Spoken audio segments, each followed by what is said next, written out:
हम जो business activity करते हैं, चाहे वो रिटेल की हो, सर्विसिंग एक्टिविटी हो या तो फिर प्रोडक्शन एक्टिविटी हो, ज़्यादातर हम जैसा सोचते हैं ऐसा ही एग्जैक्टली नहीं होता है। कोई ना कोई ऑब्स्टेकल्स आ ही जाते हैं और हम ये ऑब्स्टेकल्स को रिमूव किए बिना डिजायर्ड बिजनेस एक्टिविटी का ऑब्जेक्टिव अचीव नहीं कर सकते हैं। ये ऑब्स्टेकल्स को रिमूव करने का जो प्रोसेस है, इसी को ही फ्रेंड्स हम कंट्रोलिंग कहते हैं।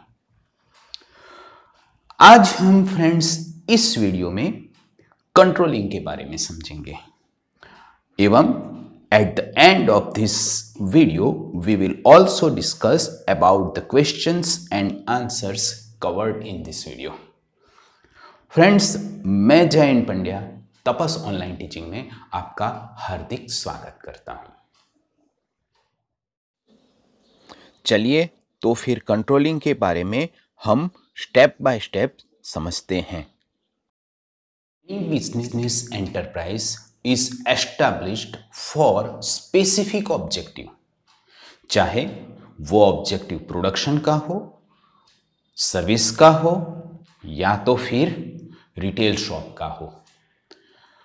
कोई ना कोई ऑब्जेक्टिव की वजह से ही हम बिजनेस एंटरप्राइज एस्टैब्लिश करते हैं। ये हमारा objective may be for long run or for short run. Long run, it means it may be for 2 years, 5 years and more than this. In short run, even the objective may be for 1 day, 1 month, 1 week, 1 year. Means हमारा जो objective है वो चाहे long run का भी हो सकता है और शॉर्ट रन का भी हो सकता है। और ये ऑब्जेक्टिव को अचीव करने के लिए हमें वेरियस एक्टिविटीज का प्लान आउट करना पड़ेगा। हर एक एक्टिविटी का हमें प्लान आउट करना पड़ेगा। And to implement this plans we need organisation and so we has to establish organisation structure.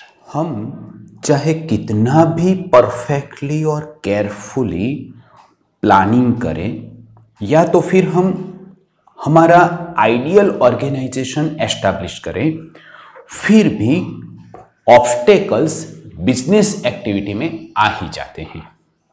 It means even if we perfectly और केयरफुली मेक प्लानिंग और even we establish ideal organisation, there is a chance to exist obstacles. अब controlling का function start होता है। Function of controlling begins. What controlling does? Controlling is a process of checking planned work with actual work. Controlling क्या करता है? Controlling हमने जो planning किया है वो वर्क से प्लानिंग का जो ऑब्जेक्टिव है उसके साथ एक्चुअल जो रिजल्ट आया है उसका कंपैरिजन करेगा। सपोज इसमें जो कोई डेविएशन होता है तो डेविएशन फाइंड करेगा, find deviations and also take corrective actions. उसके लिए क्या क्या करेक्टिव एक्शंस है वो भी वो फाइंड आउट करेगा एंड डेविएशन को रिमूव करने का ट्राई करेगा। राइट? मतलब controlling is a process of checking planned work with actual work and also finds deviation and take corrective actions to remove deviation. Friends, इसको हम एक एग्जांपल के जरिए समझते हैं। सपोज मान लो ना, हमारा जो बिजनेस ऑर्गेनाइजेशन है वो एक प्रोडक्शन का है। हम 1000 यूनिट्स डेली प्रोडक्शन करने का हम टारगेट बनाते हैं। हमारा टारगेट है 1000 यूनिट डेली प्रोडक्शन होना चाहिए। अब ये हमारा प्लान टारगेट हुआ।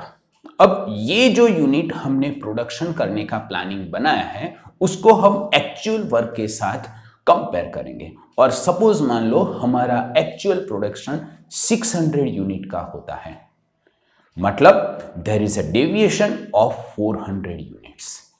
अब हम ये फाइंड आउट करेंगे ये डेविएशन क्यों आया। हो सकता है ये डेविएशन कई रीजन से आते होंगे, मतलब suppose there is one of the reason is that कि हमको प्रॉपर सप्लाई नहीं मिलता है, रॉ मटेरियल का प्रॉपर सप्लाई नहीं मिलता है, ये डेविएशन का रीजन हुआ। तो अब हम इसके लिए करेक्टिव एक्शन क्या ले सकते हैं।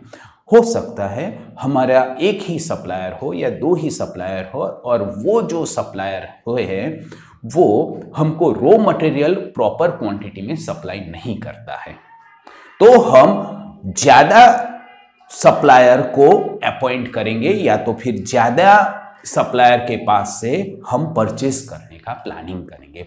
This is known as corrective action, ताकि हम हमारा जो प्लानिंग ऑब्जेक्टिव है वो प्लानिंग ऑब्जेक्टिव 1000 यूनिट का है वो हम अचीव कर सकते हैं।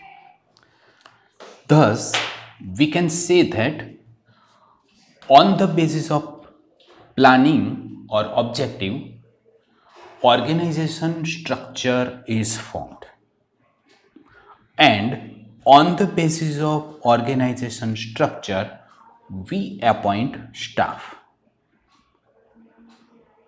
We also assign some responsibilities to staff and duties are assigned.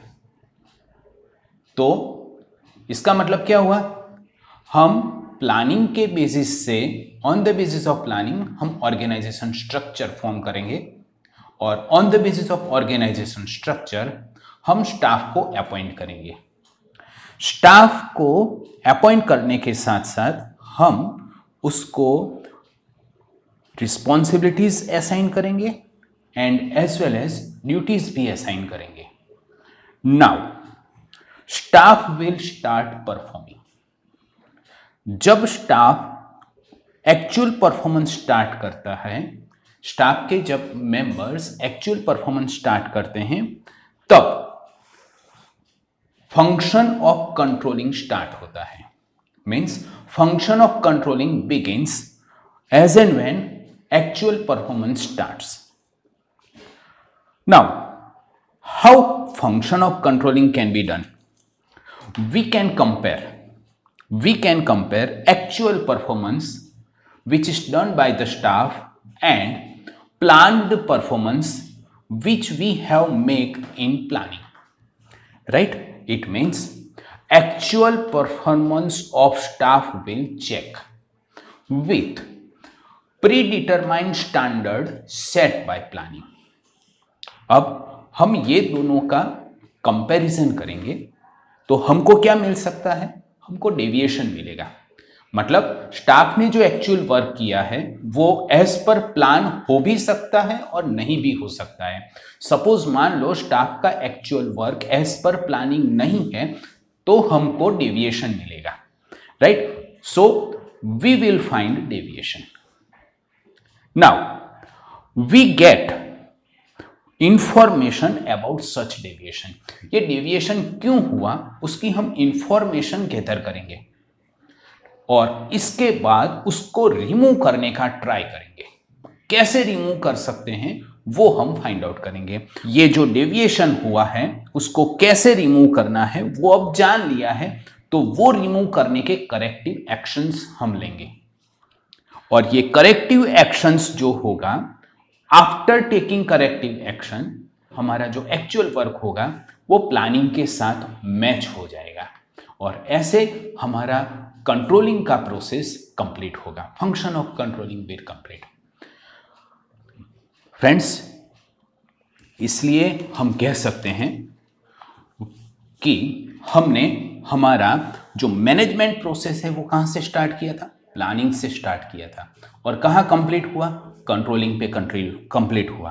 तो so we can say that planning is the first step and controlling is the last step, right? ये reason भी पूछ सकते हैं, explain why the planning is the first step and controlling is the last step. We can give answer like this. Activities are planned due. First step is activities are planned, duties and responsibilities are assigned as and when work starts or work begins. Function of controlling also begins.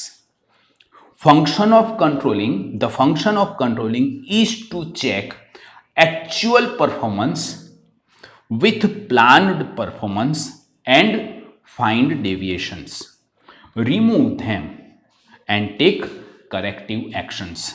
Thus, we can say that planning is the first step and controlling is the last step of the organization structure. Now, we try to understand the definition of controlling. In ordinary sense, the controlling means to decide the activities to be carried out, evaluate the same, and if required, take corrective measures so that they are done in conformity with plan.